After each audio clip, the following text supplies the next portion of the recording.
broadcast is now starting. All attendees are in listen-only mode.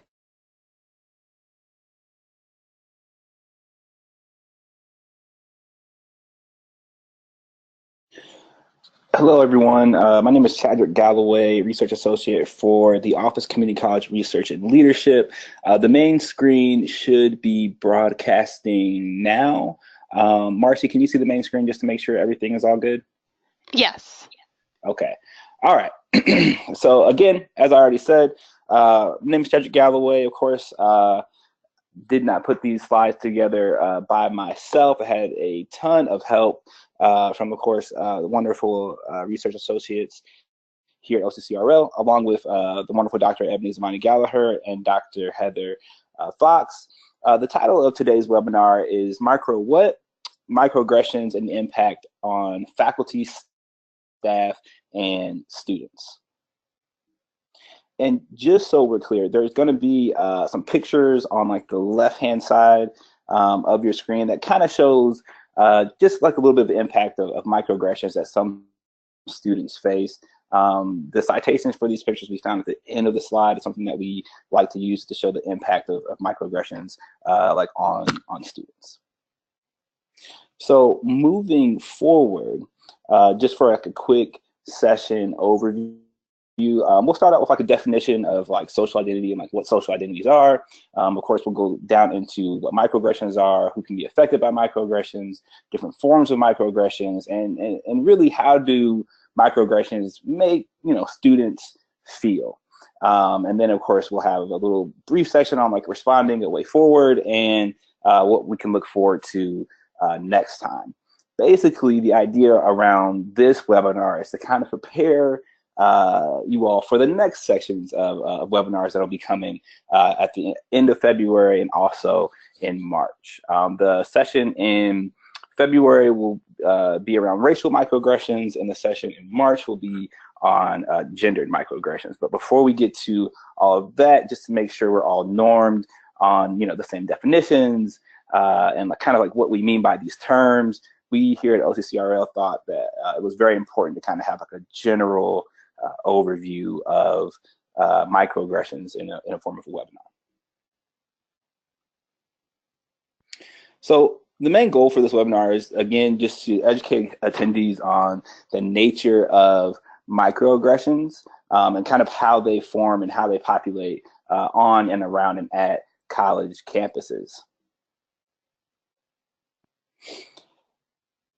And briefly going over, I guess, a real quick definition of social identity. If you look to the right, you can kind of see what I mean by social identities in terms of like gender, race, class, sexual orientation, nation of origin. The list kind of goes on and on and on. Basically, any group, any social group that a person can belong to and identifies with is pretty much a social identity. And for the terms of this webinar and some of the work that we're doing here, we're focusing again on things or issues of race, gender, class, sexual orientation, religion, socioeconomic status, ability status, and age as well. So what are microaggressions? Microaggressions are basically first defined as like a subtle way of having nonverbal and verbal exchanges, which pretty much equate to like putting people down. Basically, things that are like subtle insults that are directed towards people of color often. When microaggression literature is first coming out, it was pretty much all focusing on race, and since then, you'll find that microaggressions have pretty much transferred into, or the microaggression literature has transferred into pretty much all social identities, right? So when we talk about religion, there are microaggressions. When we talk about sexual orientation, there are microaggressions. Really, as I said earlier, any social identity, if there's a group within a social identity that is a minority or that is marginalized in any way, shape, or form, 9 times out of 10 they experience microaggressions, they deal with microaggressions. And again, these things can be verbal, they can be nonverbal, they can be visually. They can happen in the classroom, outside the classroom, and I really want to make sure that that is explicitly stated. In terms of faculty and staff, they can happen in those relations as well. So to simply state it, microaggressions are like brief, everyday exchanges that send like denigrating messages to certain individuals because of their group membership, and pretty much creates a space that makes students feel like they are not welcome on college campuses. And of course, that extends to staff and faculty as well that are in minority groups. So in terms of who can be affected by microaggressions, I've kind of already talked about that a little bit. Again, they can be used for any social identity group that is marginalized, right? So if we're talking about race, we're talking about people of color. If we're talking about class, we're talking about people that are in low socioeconomic statuses, people that are working class. In forms of gender, we're talking about women and people who identify outside of the gender binary.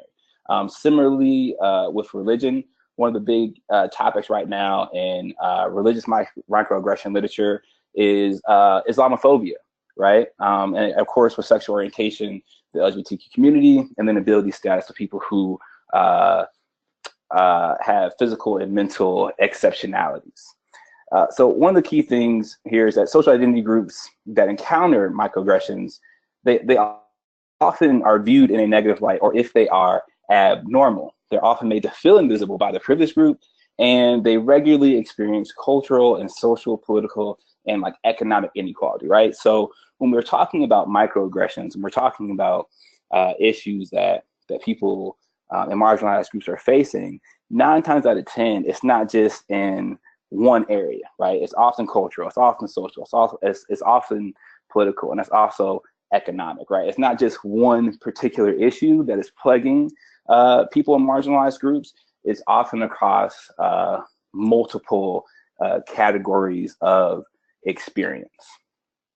So again, anyone that is marginalized, anyone that that has a marginalized identity can experience, and more than likely will experience, some form of microaggression. When we're talking about microaggressions, there's 3 main forms that we really want to make sure we're clear on, which is microinvalidations, which are often unconscious, microinsults, which are often unconscious as well, and microassaults. Often conscious, and microassaults are really similar to old-fashioned like forms of racism. So again, because a lot of the microaggression literature was based out of race-centered, race and ethnicity-focused work, a lot of the points in this webinar will kind of be centered around race and focused on race, but of course, we'll be pulling that out into other examples as well. So in terms of microinvalidations, often unconscious, the definition is basically to exclude, negate, or nullify the experiential reality of marginalized groups. So essentially, like, what does that mean, right? The experiential reality of marginalized groups is pretty much talking about like what do these groups experience on a daily basis. And if you go down to the bullet points underneath the main definition, you'll see, when people of color are told by white people that they don't see color, right? So I do a lot of diversity work, a lot of race and ethnicity dialogues, and one of the sources of contention is when people say, well, I don't see color, right? And personally, as an African American man growing up in the United States, my parents also tried to teach me that, right? Like, color is not important.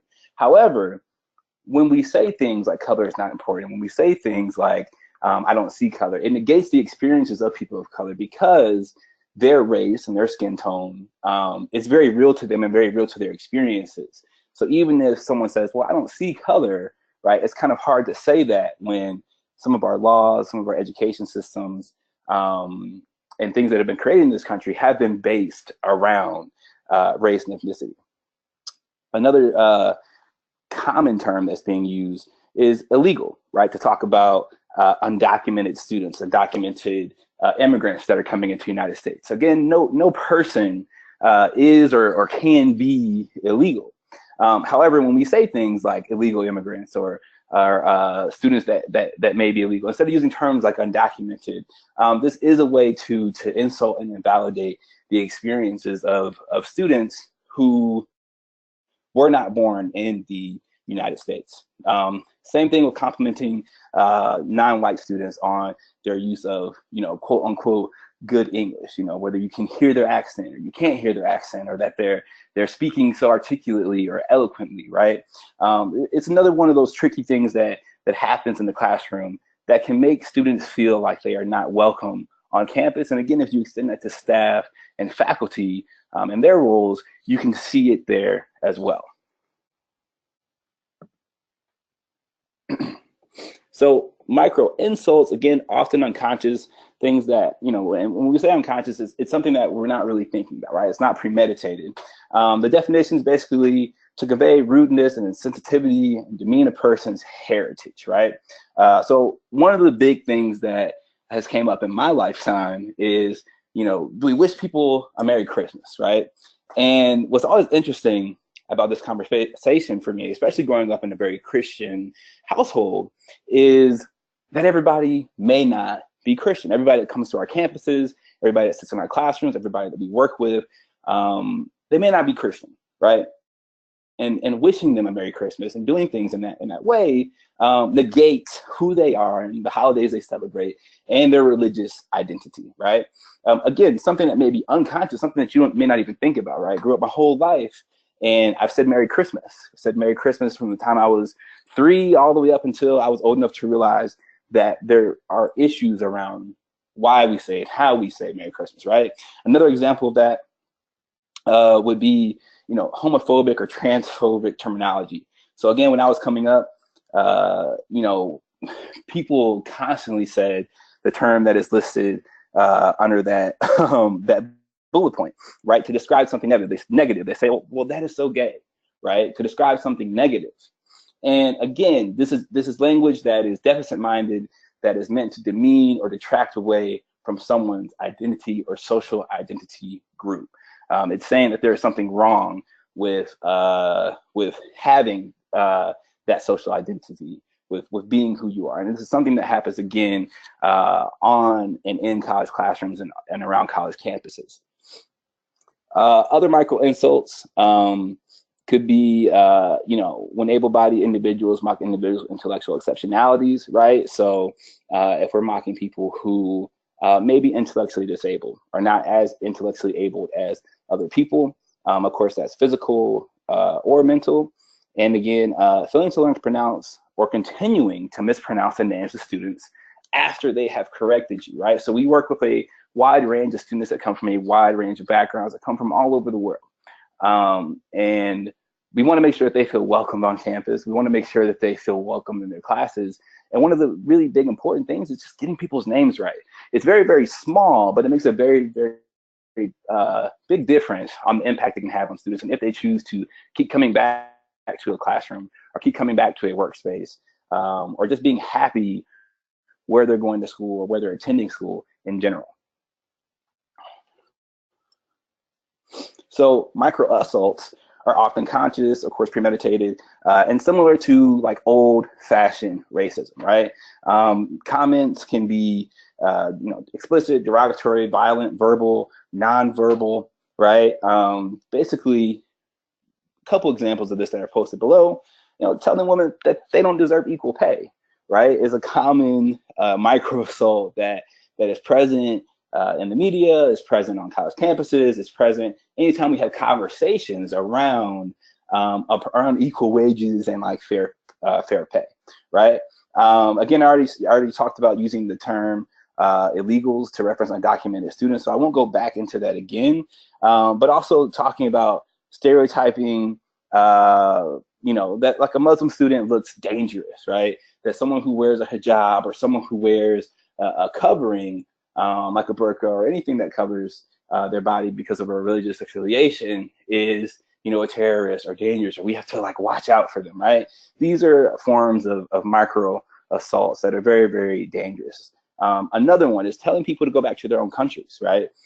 This is something that again is heard commonly, and again these are all verbal these are all verbal attacks, of course, not physical attacks, but these are again things that can make students feel very unwelcome on campus, in classrooms, and again as well with faculty and staff. One thing that I want to make clear is that microaggressions, microassaults, microinvalidations, microinsults are not something that's coming strictly from staff to students or students to staff, or any way in which you could think about how these microaggressions could be placed upon people on college campuses.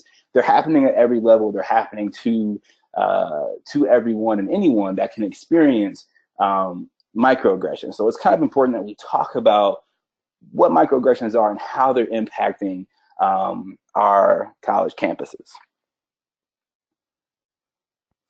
So in terms of talking about microaggressions and like how do they make students feel? So Dr. William Smith, who's out of the University of Utah, has coined this term, this phrase in his research called racial battle fatigue. So again, we're going to talk about race for a little bit, but really this can be spread out over over different social identity groups. And basically the idea is a racial battle fatigue is that when students go through a number of racial microaggressions or gendered microaggressions or sexual orientation-based microaggressions, or any microaggressions that you could think of for a marginalized group, right? That they tend to get tired. They tend to get frustrated, right? And racial battle fatigue is one of those things that can impact grades. It can impact academic performance. It can impact social performance. It can impact how students do once they leave their college or their university. It's one of those things that constantly weighs on students from having dealt with microaggressions. And it's one of the things that we want to try to push away from. We want to make sure that our students aren't dealing with microaggressions on our college campuses, because we're providing very inclusive, diverse, and equitable spaces so they don't get fatigued or drawn down by issues of homophobia, issues of transphobia, issues of Islamophobia, issues of ableism on their college campuses, right? Because when students get fatigued, they actually have real mental and physical stressors that are placed on them, which kind of is brought out in the racial battle fatigue literature, right? Students can have a high rate of anxiety. They can deal with issues of depression. They can deal with issues of weight loss or weight gain, right? So there are a lot of important issues that we have to talk about around microaggressions, because we want to make sure that our students are in a place where they are getting beat up on because of their social identities that, again, are not a choice, but just who our students are and who our staff and faculty are.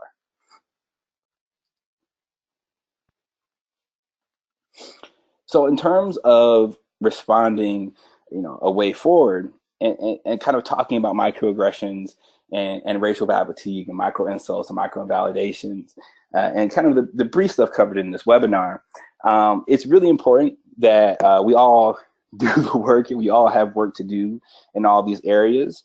And going off of that, personally, it's really important that we all prepare ourselves to be in very uncomfortable situations and uncomfortable conversations to undo previous socializations that have left us illiterate in terms of marginalized social identities, right? So one thing that I always say when I give talks on microaggressions or social identities is that no matter what you know, no matter what all of us know in terms of social identities, in terms of social justice, is that none of us are social justice savants, right? None of us have it all down. We all have ways in which in our lives that we can be better, and ways in which that that we could think about social identities, people who have social identities that are in marginalized groups.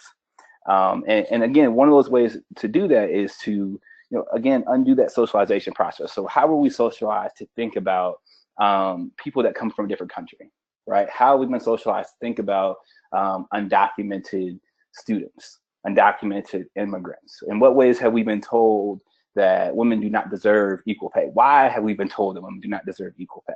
In what ways can we think about increasing racial equity, gender equity, equity of LGBTQ students on our campuses, right? And again, one of the key things that I want to talk about, that I want to make sure is clear, is when we say equity, we're not talking about equality. when we say equity, we're not talking about equality. Of course, equality is just making sure that everybody has, everybody has all the things that they need and that it's equal across the board. And that's like a great concept, but everybody having the same thing across the board may not get everybody to the same point, which is like graduation and persisting to and through a degree. And what I mean by that is it's really important to make sure that individual social identity groups have what they need in order to be successful. So what a student group or what African American students need, or what undocumented students need on community college and four university campuses may be very different than what students with certain physical or mental exceptionalities may need. Or it may be very different than what the LGBTQ community may need on these campuses, right? So again, if we focus on equality, everybody has some of the same stuff, right? Which again, may not get them to where we want them to be. If we focus on equity, it's more so making sure that each individual group, each individual has what they need in order to be successful. In terms of classroom and student services, start by setting the tone and modeling the behavior.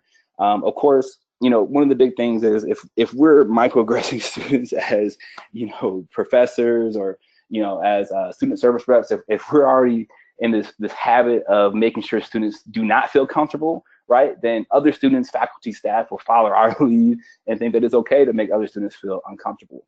And again, because of some of these microaggressions, micro-insults, micro-invalidations being unconscious, again, it's important to make sure that we're modeling that behavior and making sure that we're making conscious choices to say and do certain things, but that we've also already undone that previous socialization. And then, of course, in terms of the campus, it's just really important to create spaces to talk about and understand all of the isms, right? So again, we've kind of talked about them a little bit. Every social identity pretty much has an ism attached to it, whether, that is racism, sexism, homophobia, and again, the list goes like on and on and on and on and on. Yeah.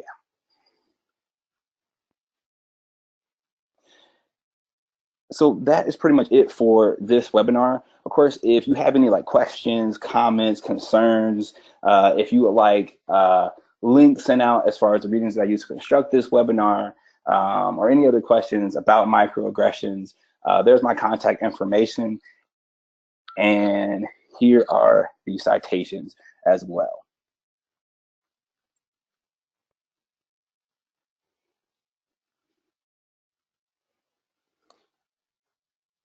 And Marcy, that's all I have for right now.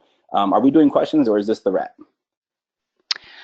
I believe that it is a wrap, since this is one of our brief webinars, but thanks to everyone attending. And I did have a question about receiving the slides and citations afterwards, and we can send those out to our webinar participants. So thank you all for joining us, and thank you to Chadrick for facilitating. And we hope to also see all of you on the remainder of our series of webinars focused on microaggressions, and especially as we move forward next month with focusing on racial microaggressions and then gender microaggressions. So thank you. No problem. Thank you. And thank you all for joining.